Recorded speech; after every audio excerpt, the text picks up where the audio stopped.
त्रिदलं त्रिगुणाकारं त्रिनेत्रं च त्रिधायुधं त्रिजन्म पापसंहारम् एकबिल्वं शिवार्पणम् त्रिशाकै बिल्वपत्रैश्च अच्छिदै कोमलै शुभै तव पूजां करिष्यामि एकबिल्वं शिवार्पणम् कोटिकन्या महादानं तिलपर्वतकोटयः काञ्चनं क्षीरदानेन एकबिल्वं शिवार्पणम् काशीक्षेत्रनिवासं च कालभैरवदर्शनम् प्रयागे माधवं दृष्ट्वा एकबिल्वं शिवार्पणम् इन्दुवारे व्रतं स्थित्वा निराहारो महेश्वरः नक्तं हौष्यामि देवेश एकबिल्वं शिवार्पणम् रामलिङ्गप्रतिष्ठा च वैवाहिककृतं तथा तटाकानि च सन्धानम् एकबिल्वं शिवार्पणम् अखण्डबिल्वपत्रं च आयुधं शिवपूजनं कृतं नाम सहस्रेण एकबिल्वं शिवार्पणम् उमया सह देवेश नन्दिवाहनमेव च भस्मलेपन सर्वाङ्गम् एकबिल्वं शिवार्पणम् सालग्रामेण विप्राणां तटाकं दशकूपयो यज्ञकोटिसहस्रश्च एकबिल्वं शिवार्पणम् दन्तिकोटिसहस्रेषु अश्वमेधशतक्रतौ कोटिकन्या महादानम् एकबिल्वं शिवार्पणम् बिल्वाणां दर्शनं पुण्यं स्पर्शनं पापनाशनम् अघोरपापसंहारम् एकबिल्वं शिवार्पणम् सहस्रवेदपाठेषु ब्रह्मस्थापनमुच्यते अनेकव्रतकोटीनाम् एकबिल्वं शिवार्पणम् अन्नदानसहस्रेषु सहस्रोपनयनं तथा अनेकजन्मपापानि एकबिल्वं शिवार्पणम् बिल्वाष्टकमिदं पुण्यं यः पठेत् शिवसन्निधौ शिवलोकमवाप्नोति एकबिल्वं शिवार्पणम्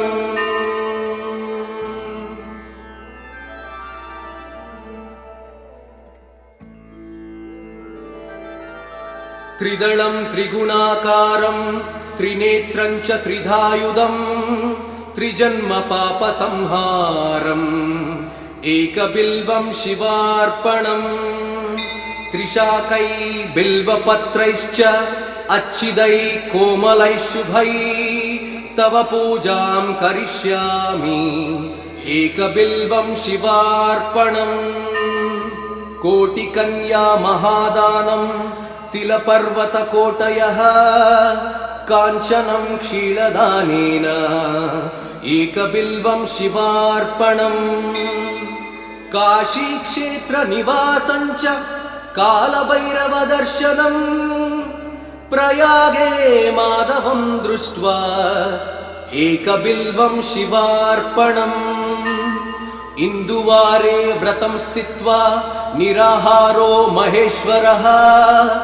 नक्तं हौष्यामि देवेश एकबिल्वं शिवार्पणम् रामलिङ्गप्रतिष्ठा च वैवाहिककृतं तथा तटाकानि च सन्धानम् एकबिल्वं शिवार्पणम् अखण्डबिल्वपत्रं च आयुधं शिवपूजनं कृतं नाम सहस्रेण एकबिल्वं शिवार्पणम् उमया सह देवेश नन्दिवाहनमेव च भस्मलेपन सर्वाङ्गम् एकबिल्वं शिवार्पणम् सालग्रामेण विप्राणां तटाकं दशकूपयो यज्ञकोटिसहस्रश्च एकबिल्वं शिवार्पणम् दन्तिकोटिसहस्रेषु अश्वमेधशतक्रतौ कोटिकन्या महादानम् एकबिल्वं शिवार्पणम् बिल्वाणां दर्शनं पुण्यं स्पर्शनं पापनाशनम् अघोरपापसंहारम् एकबिल्वं शिवार्पणम् सहस्रवेदपाठेषु ब्रह्मस्थापनमुच्यते अनेकव्रतकोटीनाम् एकबिल्वं शिवार्पणम् अन्नदानसहस्रेषु सहस्रोपनयनं तथा अनेकजन्मपापानि एकबिल्वं शिवार्पणम् बिल्वाष्टकमिदं पुण्यं यः पठेत् शिवसन्निधौ शिवलोकमवाप्नोति एकबिल्वं शिवार्पणम्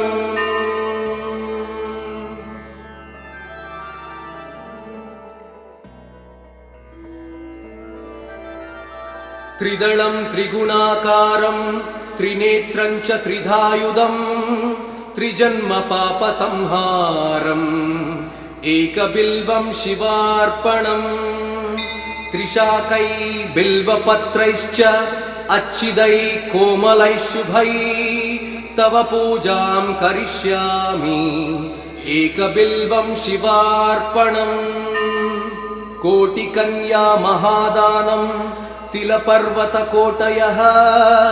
काञ्चनं क्षीरदानेन एकबिल्वं शिवार्पणम् काशीक्षेत्रनिवासं च कालभैरवदर्शनम् प्रयागे माधवं दृष्ट्वा एकबिल्वं शिवार्पणम् इन्दुवारे व्रतं स्थित्वा निराहारो महेश्वरः नक्तं हौष्यामि देवेश एकबिल्वं शिवार्पणम् रामलिङ्गप्रतिष्ठा च वैवाहिककृतं तथा तटाकानि च सन्धानम् एकबिल्वं शिवार्पणम् अखण्डबिल्वपत्रं च आयुधं शिवपूजनम् कृतं नाम सहस्रेण एकबिल्वं शिवार्पणम् उमया सह देवेश नन्दिवाहनमेव च भस्मलेपन सर्वाङ्गम् एकबिल्वं शिवार्पणम् सालग्रामेण विप्राणां तटाकं दशकूपयो यज्ञकोटिसहस्रश्च एकबिल्वं शिवार्पणम् दन्तिकोटिसहस्रेषु अश्वमेधशतक्रतौ कोटिकन्या महादानम् एकबिल्वं शिवार्पणम् बिल्वाणां दर्शनं पुण्यं स्पर्शनं पापनाशनम् अघोरपापसंहारम् एकबिल्वं शिवार्पणम् सहस्रवेदपाठेषु ब्रह्मस्थापनमुच्यते अनेकव्रतकोटीनाम् एकबिल्वं शिवार्पणम् अन्नदानसहस्रेषु सहस्रोपनयनं तथा अनेकजन्मपापानि एकबिल्वं शिवार्पणम् बिल्वाष्टकमिदं पुण्यं यः पठेत् शिवसन्निधौ शिवलोकमवाप्नोति एकबिल्वं शिवार्पणम्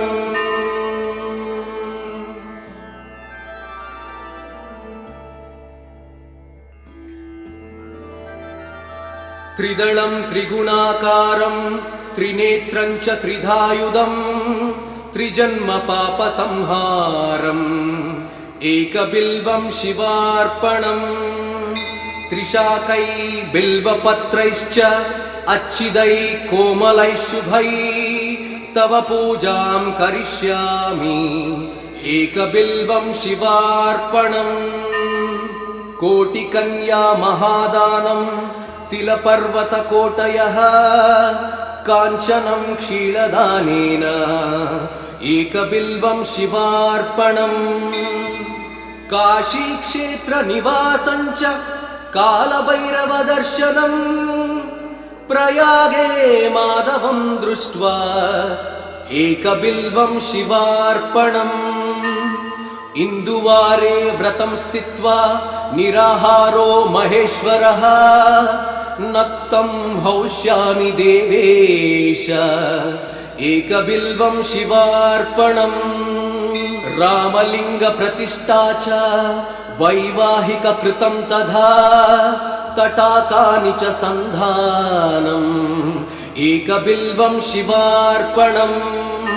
अखण्डबिल्वपत्रं च आयुधं शिवपूजनं कृतं नाम सहस्रेण एकबिल्वं शिवार्पणम् उमया सह देवेश नन्दिवाहनमेव च भस्मलेपन सर्वाङ्गम् एकबिल्वं शिवार्पणम् सालग्रामेण विप्राणां तटाकं दशकूपयो यज्ञकोटिसहस्रश्च एकबिल्वं शिवार्पणम् दन्तिकोटिसहस्रेषु अश्वमेधशतक्रतौ कोटिकन्या महादानम् एकबिल्वं शिवार्पणम् बिल्वाणां दर्शनं पुण्यं स्पर्शनं पापनाशनम् अघोरपापसंहारम् एकबिल्वं शिवार्पणम् सहस्रवेदपाठेषु ब्रह्मस्थापनमुच्यते अनेकव्रतकोटीनाम् एकबिल्वं शिवार्पणम् अन्नदानसहस्रेषु सहस्रोपनयनं तथा अनेकजन्मपापानि एकबिल्वं शिवार्पणम् बिल्वाष्टकमिदं पुण्यं यः पठेत् शिवसन्निधौ शिवलोकमवाप्नोति एकबिल्वं शिवार्पणम्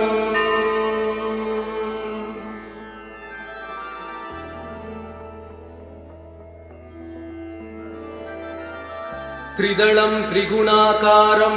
त्रिनेत्रं च त्रिधायुधं त्रिजन्मपापसंहारम् एकबिल्वं शिवार्पणम् त्रिशाकै बिल्वपत्रैश्च अच्छिदै कोमलै शुभै तव पूजां करिष्यामि एकबिल्वं शिवार्पणम् कोटिकन्या महादानं तिलपर्वतकोटयः काञ्चनं क्षीरदानेन एकबिल्वं शिवार्पणम् काशीक्षेत्रनिवासं च कालभैरवदर्शनम् प्रयागे माधवं दृष्ट्वा एकबिल्वं शिवार्पणम् इन्दुवारे व्रतं स्थित्वा निराहारो महेश्वरः नक्तं हौष्यामि देवेश एकबिल्वं शिवार्पणम् रामलिङ्गप्रतिष्ठा च वैवाहिककृतं तथा तटाकानि च सन्धानम् एकबिल्वं शिवार्पणम् अखण्डबिल्वपत्रं च आयुधं शिवपूजनं कृतं नाम सहस्रेण एकबिल्वं शिवार्पणम् उमया सह देवेश नन्दिवाहनमेव च भस्मलेपन सर्वाङ्गम् एकबिल्वं शिवार्पणम् सालग्रामेण विप्राणां तटाकं दशकूपयो यज्ञकोटिसहस्रश्च एकबिल्वं शिवार्पणम् दन्तिकोटिसहस्रेषु अश्वमेधशतक्रतौ कोटिकन्या महादानम् एकबिल्वं शिवार्पणम् बिल्वाणां दर्शनं पुण्यं स्पर्शनं पापनाशनम् अघोरपापसंहारम् एकबिल्वं शिवार्पणम् सहस्रवेदपाठेषु ब्रह्मस्थापनमुच्यते अनेकव्रतकोटीनाम् एकबिल्वं शिवार्पणम् अन्नदानसहस्रेषु सहस्रोपनयनं तथा अनेकजन्मपापानि एकबिल्वं शिवार्पणम् बिल्वाष्टकमिदं पुण्यं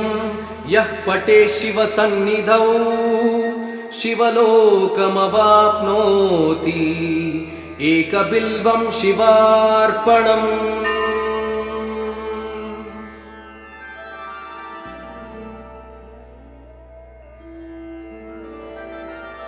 त्रिदलं त्रिगुणाकारं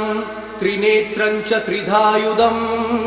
त्रिजन्मपापसंहारम् एकबिल्वं शिवार्पणम्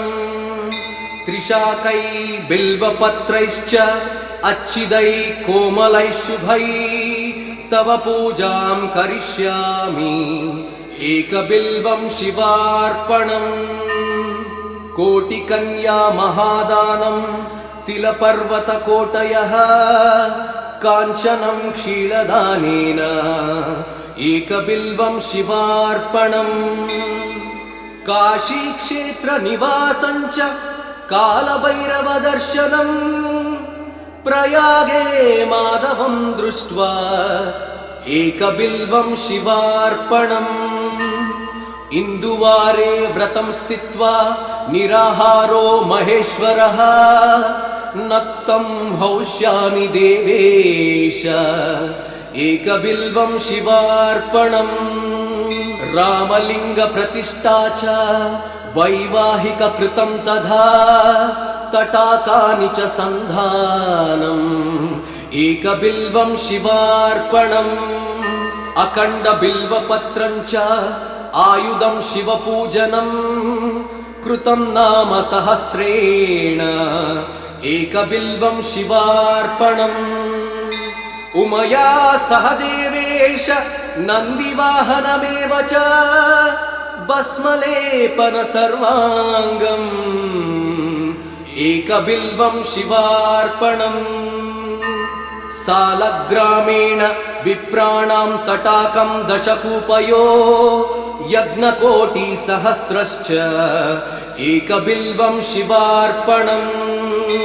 दन्तिकोटिसहस्रेषु अश्वमेधशतक्रतौ कोटिकन्या महादानम् एकबिल्वं शिवार्पणम् बिल्वाणां दर्शनं पुण्यं स्पर्शनं पापनाशनम् अघोरपापसंहारम् एकबिल्वं शिवार्पणम् सहस्रवेदपाठेषु ब्रह्मस्थापनमुच्यते अनेकव्रतकोटीनाम् एकबिल्वं शिवार्पणम् अन्नदानसहस्रेषु सहस्रोपनयनं तथा अनेकजन्मपापानि एकबिल्वं शिवार्पणम् बिल्वाष्टकमिदं पुण्यं यः पठेत् शिवसन्निधौ शिवलोकमवाप्नोति एकबिल्वं शिवार्पणम्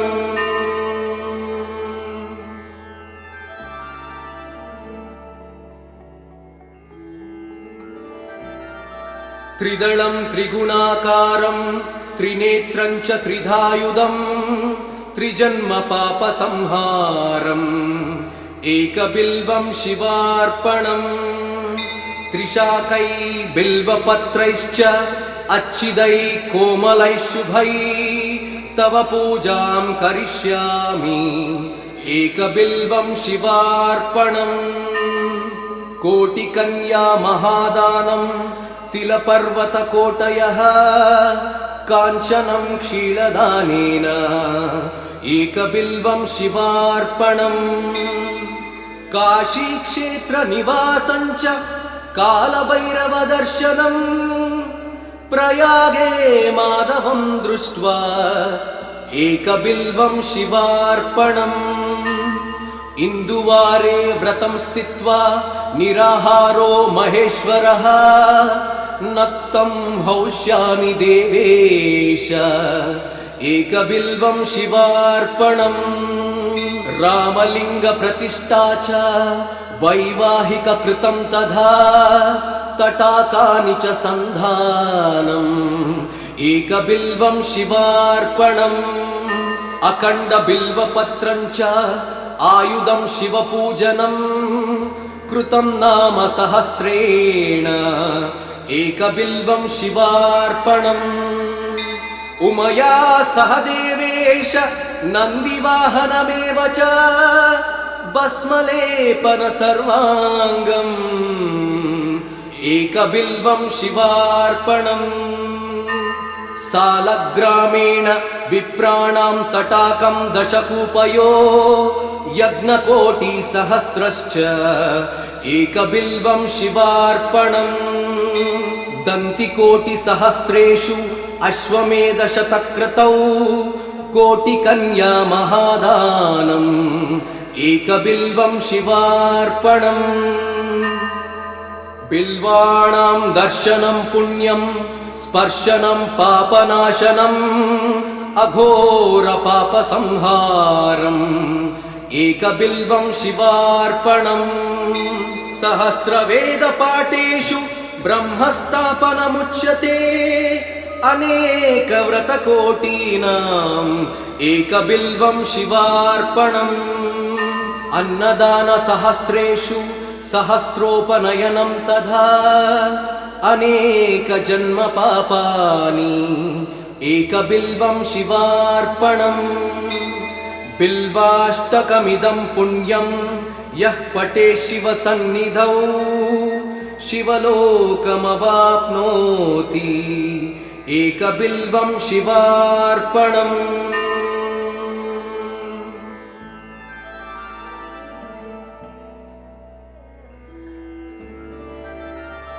त्रिदलं त्रिगुणाकारं त्रिनेत्रं च त्रिधायुधम् त्रिजन्मपापसंहारम् एकबिल्वं शिवार्पणम् त्रिशाकै बिल्वपत्रैश्च अच्छिदैः कोमलैः शुभैः तव पूजां करिष्यामि एकबिल्वं शिवार्पणम् कोटिकन्या महादानं तिलपर्वतकोटयः काञ्चनं क्षीरदानेन एकबिल्वं शिवार्पणम् काशीक्षेत्रनिवासं च कालभैरवदर्शनम् प्रयागे माधवं दृष्ट्वा एकबिल्वं शिवार्पणम् इन्दुवारे व्रतं स्थित्वा निराहारो महेश्वरः नक्तं हौष्यामि देवेश एकबिल्वं शिवार्पणम् रामलिङ्गप्रतिष्ठा च वैवाहिककृतं तथा तटाकानि च सन्धानम् एकबिल्वं शिवार्पणम् अखण्डबिल्वपत्रं च आयुधं शिवपूजनं कृतं नाम सहस्रेण एकबिल्वं शिवार्पणम् उमया सह देवेश नन्दिवाहनमेव च भस्मलेपन सर्वाङ्गम् एकबिल्वं शिवार्पणम् सालग्रामेण विप्राणां तटाकं दशकूपयो यज्ञकोटिसहस्रश्च एकबिल्वं शिवार्पणम् दन्तिकोटिसहस्रेषु अश्वमेधशतक्रतौ कोटिकन्या महादानम् एकबिल्वं शिवार्पणम् बिल्वाणां दर्शनं पुण्यं स्पर्शनं पापनाशनम् अघोरपापसंहारम् एकबिल्वं शिवार्पणम् सहस्रवेदपाठेषु ब्रह्मस्थापनमुच्यते अनेकव्रतकोटीनाम् एकबिल्वं शिवार्पणम् अन्नदानसहस्रेषु सहस्रोपनयनं तथा अनेकजन्मपापानि एकबिल्वं शिवार्पणम् बिल्वाष्टकमिदं पुण्यं यः पठेत् शिवसन्निधौ शिवलोकमवाप्नोति एकबिल्वं शिवार्पणम्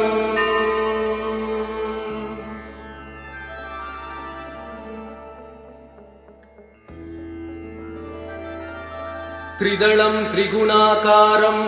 त्रिनेत्रं च त्रिधायुधं त्रिजन्मपापसंहारम् एकबिल्वं शिवार्पणम् त्रिशाकै बिल्वपत्रैश्च अच्छिदै कोमलैः शुभै तव पूजां करिष्यामि एकबिल्वं शिवार्पणम् कोटिकन्या महादानं तिलपर्वतकोटयः काञ्चनं क्षीरदानेन एकबिल्वं शिवार्पणम् काशीक्षेत्रनिवासं च कालभैरवदर्शनम् प्रयागे माधवं दृष्ट्वा एकबिल्वं शिवार्पणम् इन्दुवारे व्रतं स्थित्वा निराहारो महेश्वरः नक्तं हौष्यामि देवेश एकबिल्वं शिवार्पणम् रामलिङ्गप्रतिष्ठा च वैवाहिककृतं तथा तटाकानि च सन्धानम् एकबिल्वं शिवार्पणम् अखण्डबिल्वपत्रं च आयुधं शिवपूजनं कृतं नाम सहस्रेण एकबिल्वं शिवार्पणम् उमया सह देवेश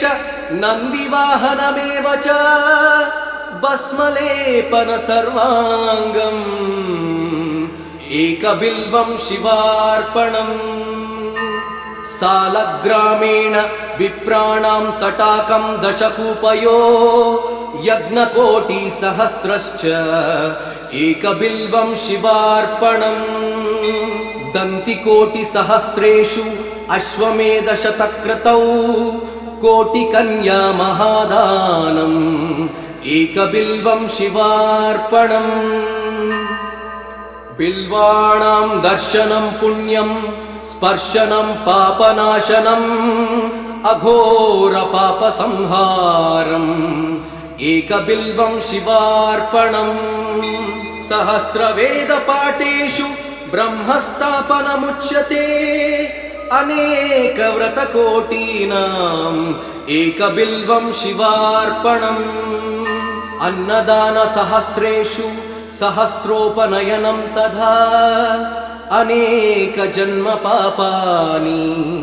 एकबिल्वं शिवार्पणम् बिल्वाष्टकमिदं पुण्यं यः पठेत् शिवसन्निधौ शिवलोकमवाप्नोति एकबिल्वं शिवार्पणम्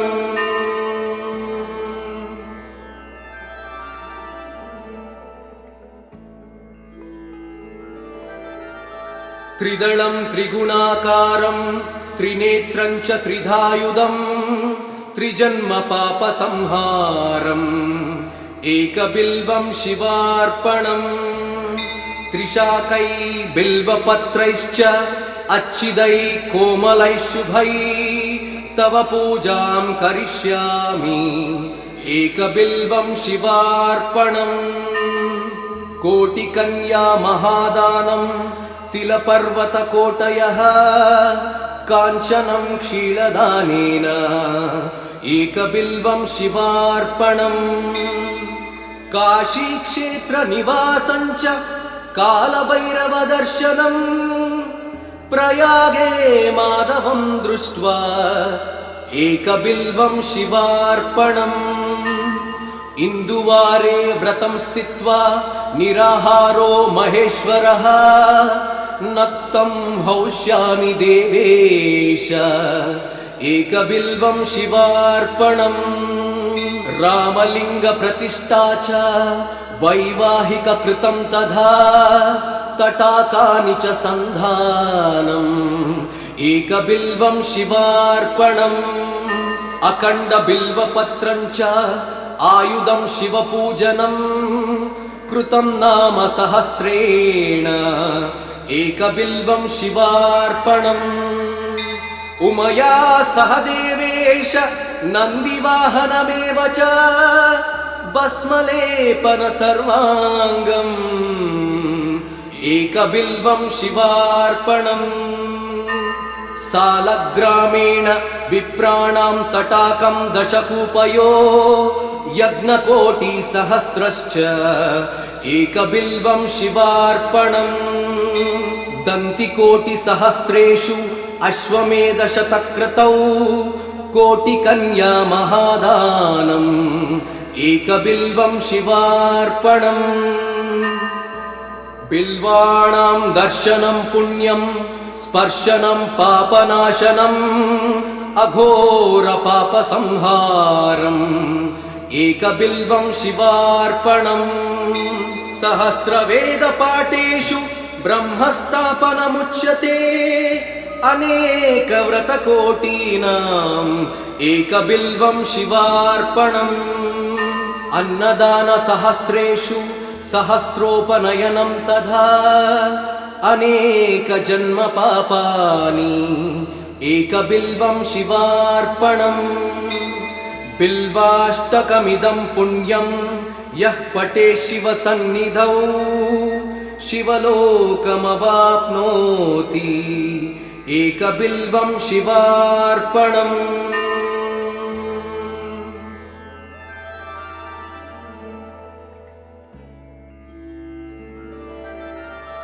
त्रिदलं त्रिगुणाकारं त्रिनेत्रं च त्रिधायुधं त्रिजन्मपापसंहारम् एकबिल्वं शिवार्पणम् त्रिशाकै बिल्वपत्रैश्च अच्छिदै कोमलै शुभै तव पूजां करिष्यामि एकबिल्वं शिवार्पणम् कोटिकन्या महादानं तिलपर्वतकोटयः काञ्चनं क्षीरदानेन एकबिल्वं शिवार्पणम् काशीक्षेत्रनिवासं च कालभैरवदर्शनम् प्रयागे माधवं दृष्ट्वा एकबिल्वं शिवार्पणम् इन्दुवारे व्रतं स्थित्वा निराहारो महेश्वरः नक्तं हौष्यामि देवेश एकबिल्वं शिवार्पणम् रामलिङ्गप्रतिष्ठा च वैवाहिककृतं तथा तटाकानि च सन्धानम्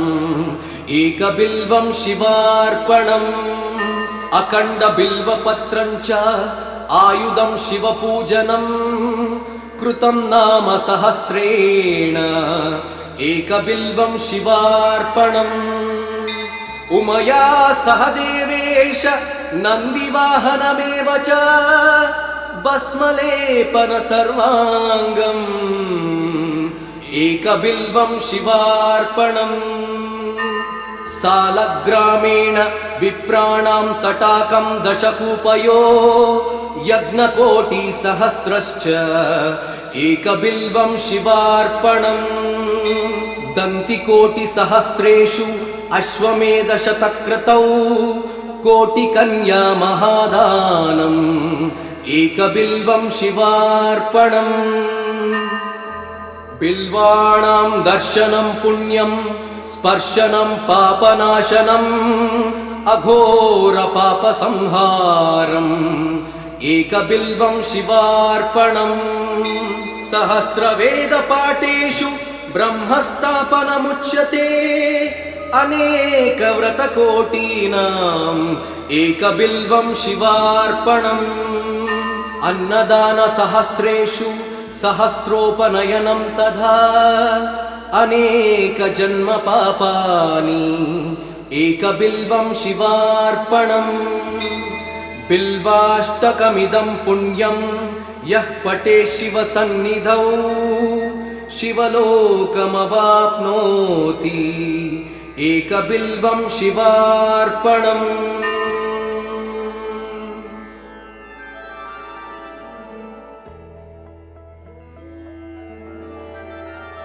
त्रिदलं त्रिगुणाकारं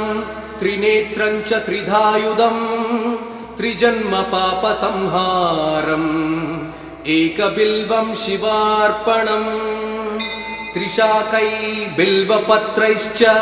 अच्छिदै कोमलैः शुभै तव पूजां करिष्यामि एकबिल्वं शिवार्पणम् कोटिकन्या महादानं तिलपर्वतकोटयः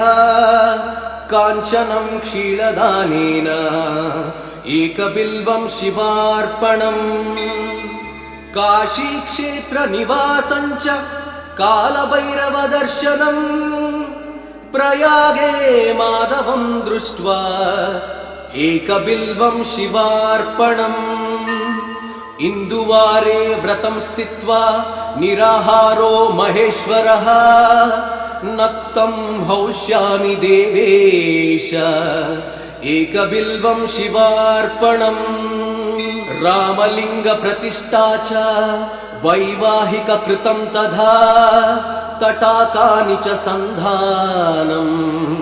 एकबिल्वं शिवार्पणम् अखण्डबिल्वपत्रं च आयुधं शिवपूजनं कृतं नाम सहस्रेण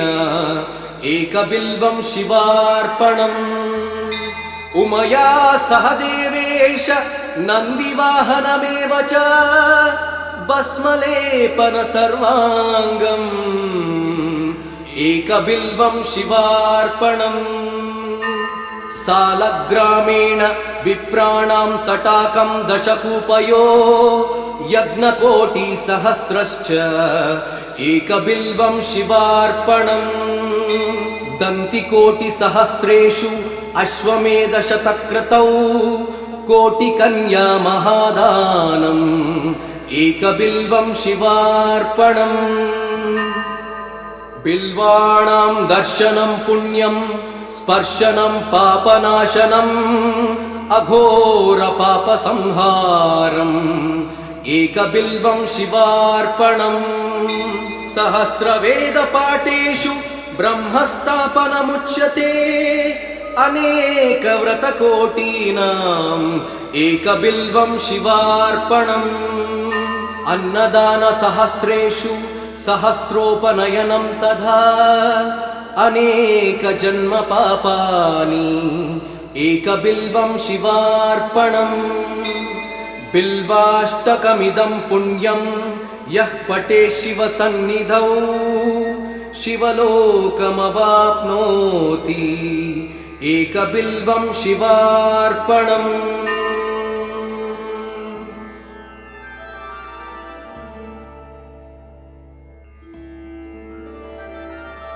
त्रिदलं त्रिगुणाकारं त्रिनेत्रं च त्रिधायुधं त्रिजन्मपापसंहारम् एकबिल्वं शिवार्पणम्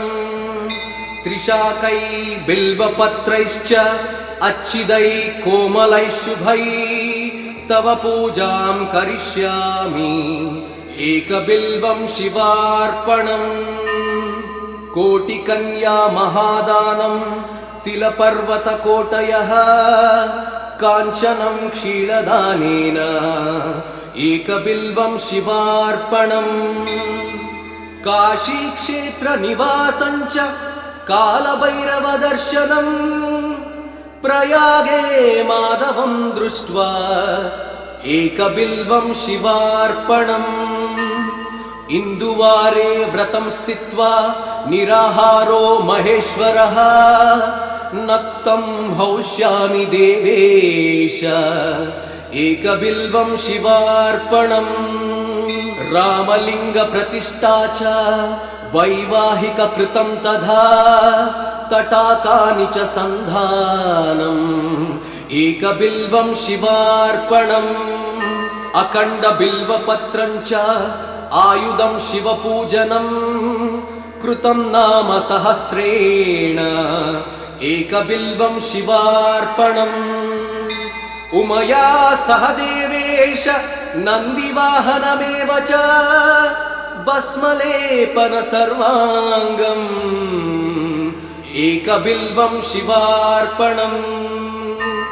सालग्रामेण विप्राणां तटाकं दशकूपयो यज्ञकोटिसहस्रश्च एकबिल्वं शिवार्पणम् दन्तिकोटिसहस्रेषु अश्वमेधशतक्रतौ कोटिकन्या महादानम् एकबिल्वं शिवार्पणम् बिल्वाणां दर्शनं पुण्यं स्पर्शनं पापनाशनम् अघोरपापसंहारम् एकबिल्वं शिवार्पणम् सहस्रवेदपाठेषु ब्रह्मस्थापनमुच्यते अनेकव्रतकोटीनाम् एकबिल्वं शिवार्पणम् अन्नदानसहस्रेषु सहस्रोपनयनं तथा अनेकजन्मपापानि एकबिल्वं शिवार्पणम् बिल्वाष्टकमिदं पुण्यं यः पठेत् शिवसन्निधौ शिवलोकमवाप्नोति एकबिल्वं शिवार्पणम्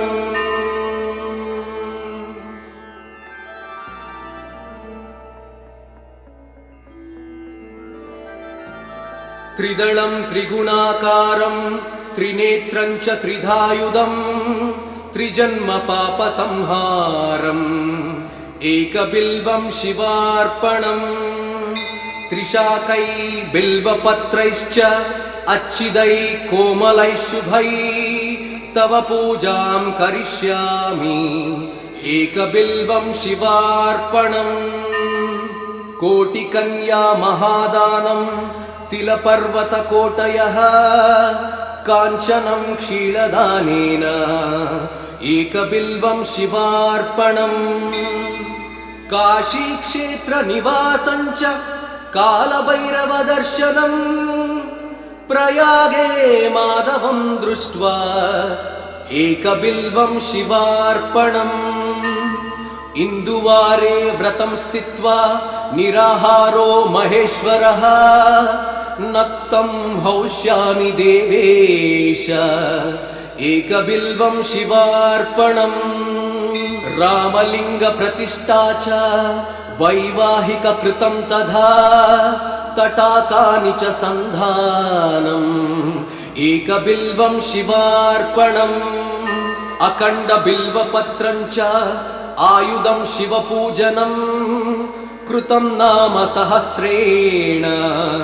एकबिल्वं शिवार्पणम् उमया सह देवेश नन्दिवाहनमेव च भस्मलेपन सर्वाङ्गम् एकबिल्वं शिवार्पणम् सालग्रामेण विप्राणां तटाकं दशकूपयो यज्ञकोटिसहस्रश्च एकबिल्वं शिवार्पणम् दन्तिकोटिसहस्रेषु अश्वमेधशतक्रतौ कोटिकन्या महादानम् एकबिल्वं शिवार्पणम् बिल्वाणां दर्शनं पुण्यं स्पर्शनं पापनाशनम् अघोरपापसंहारम् एकबिल्वं शिवार्पणम् सहस्रवेदपाठेषु ब्रह्मस्थापनमुच्यते अनेकव्रतकोटीनाम् एकबिल्वं शिवार्पणम् अन्नदानसहस्रेषु सहस्रोपनयनं तथा अनेकजन्मपापानि एकबिल्वं शिवार्पणम् बिल्वाष्टकमिदं पुण्यं यः पठेत् शिवसन्निधौ शिवलोकमवाप्नोति एकबिल्वं शिवार्पणम्।